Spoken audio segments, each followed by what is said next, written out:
অক্ষয় তৃতীয়ার শুভ দিনে উদ্বোধন হতে চলেছে দীঘার জগন্নাথ মন্দির। সামনেই যাওয়ার রাস্তাটা এখন বন্ধ রাখা হয়েছে, সব ভিভিআইপি যারা আছে তারাই যাতায়াত করছে, কিন্তু এমনি যারা মন্দিরটা দর্শন করতে চাইছেন তারা এই যে স্টেশন থেকে বেরিয়ে, এই যে সামনে দেখতে পাচ্ছেন স্টেশনের যে এই যে কাটশেডটা দেখা যাচ্ছে, এই স্টেশন থেকে বেরিয়েই সোজা এসে বাঁদিকে দেখবেন একটা রাস্তা ঢুকে গেছে। এই রাস্তা দিয়ে সোজা হাঁটতে থাকলেই আপনারা ডান দিকে মন্দিরটা দেখতে পাবেন। দেখুন এখানে সবাই একরকম গেঞ্জি পরে যাচ্ছে, সবার পিঠে লেখা আছে, গেঞ্জির মধ্যে লেখা আছে জয় জগন্নাথ। আমরা এই সামনের রাস্তাটা দিয়ে হেঁটে এলাম, হেঁটে এসেই দেখতে পেলাম ডান দিকে নবনির্মিত জগন্নাথ মন্দির, যেটা দীঘার এখন বিশেষ আকর্ষণও বলতে পারেন। পুরীর মন্দিরের আদলেই তৈরি করা হয়েছে দীঘার জগন্নাথ মন্দির। রাজস্থান থেকে আনা বেলে পাথর দিয়ে নির্মাণ করা হয়েছে এই দীঘার জগন্নাথ মন্দির। আর একটা জিনিস আমি জানতে পারলাম, পুরীর জগন্নাথ মন্দিরে যেরকম প্রত্যেকদিন ধ্বজা চেঞ্জ করা হয়, দীঘার মন্দিরেও কিন্তু প্রতিদিনই এই ধ্বজা চেঞ্জ করা হবে। মন্দিরের ভিতরে পুজো চলছে অলরেডি। আর একটা জিনিস জানতে পারলাম, দীঘার জগন্নাথ মন্দির পরিচালনা করবে ইস্কন। মন্দিরের গায়ে যে নকশাগুলি করা হয়েছে তা সত্যিই দেখার মতো। অসাধারণ কাজ ফুটিয়ে তোলা হয়েছে এই স্থানে।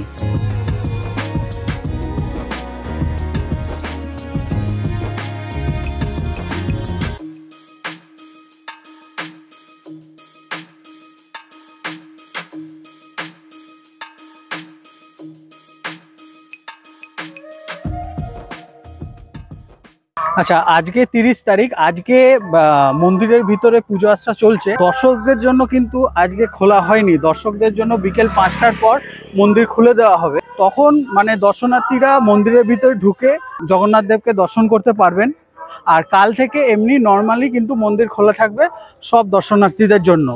আজকে 30 তারিখের জন্য এই নিয়মটা, যেহেতু মন্দিরের ভিতরে অনেক ভিভিআইপিরা আছে, তারা পুজো আর্চা করছে। মন্দিরটা ওপেন হয়ে গেলেই বিকেল 5টার পর থেকে সব দর্শনার্থীদের জন্য, যেটা জানতে পারলাম, খুলে দেওয়া হবে। সামনেই দেখতে পাচ্ছেন নবনির্মিত জগন্নাথ মন্দির। মন্দিরের ভিতরে আপনারা দেখতে পাবেন 7টি মন্দির। প্রথম দুটি প্রবেশদ্বার, তারপরেই আছে রন্ধনশালা বা ভোগ মন্দির, পাশেই আছে নাট মন্দির, তারপর যোগমোহন, আর তার পাশেই আছে মূল মন্দির, যার মধ্যে বিরাজ করছেন জগতের নাথ জগন্নাথ দেব, প্রভু বলরাম এবং দেবী সুভদ্রা। জগন্নাথ দেবের মূল মন্দিরের উচ্চতা হলো 213 ফুট। আমরা এখন হাঁটতে হাঁটতে মন্দিরের ফ্রন্ট গেটের সামনে যাচ্ছি। নীল সাদা কাপড় দিয়ে সাজানো হয়েছে গোটা রাস্তা, যা দেখতে খুবই সুন্দর লাগছে। ভিডিওটি যদি আপনাদের ভালো লেগে থাকে, চ্যানেলটি সাবস্ক্রাইব করতে কিন্তু ভুলবেন না।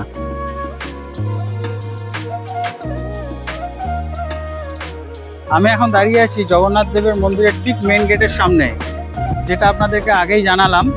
আজকে 5টার পর থেকে সব দর্শনার্থীদের জন্য গেট খুলে দেওয়া হবে। এখন ভিতরে যেহেতু পুজো হচ্ছে, যাদের কাছে পাস আছে তারাই একমাত্র মন্দিরের ভিতরে প্রবেশ করতে পারবে।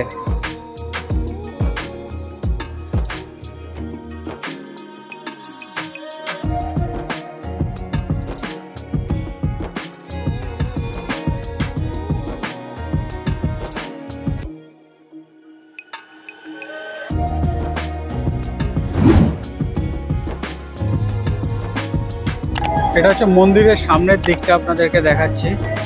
সামনেই দেখতে পাচ্ছেন চৈতন্য গেট। গেটের একদম মাথায় ভালো করে লক্ষ্য করুন, চৈতন্য দেবের একটি মূর্তি বসানো হয়েছে সামনেই। আর একটা জিনিস আমার চোখে পড়লো, মন্দিরের ঠিক ওই সামনে দূরে দেখুন, মন্দিরের ঠিক ওই সামনে ওই পাশটায় 3টে জগন্নাথ দেবের রথ রাখা আছে। এই রথগুলোকেও এখন পুজো করে রাখা হবে হয়তো। সামনেই তো রথযাত্রা আসছে, তখন এই রথগুলোকে ব্যবহার করা হবে জগন্নাথ প্রভুর রথযাত্রার সময়।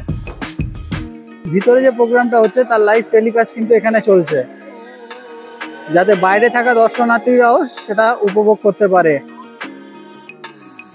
একে একে সব নেতা মন্ত্রীরা এসে উপস্থিত হচ্ছেন মন্দির প্রাঙ্গণে।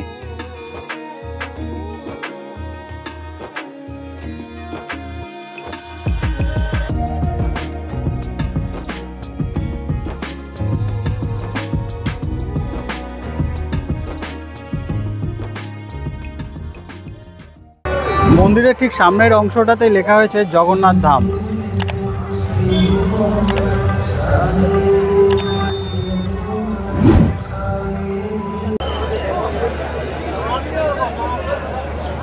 মন্দিরের ঠিক উল্টো দিকের অংশটায় মানে এরকম জলাশয় মতো করা হয়েছে, আর জলাশয়ের চারপাশে ছোট ছোট বসার জন্য জায়গা করা হয়েছে, যেখানে সবাই এসে বসে একটু রেস্ট নিতে পারবে।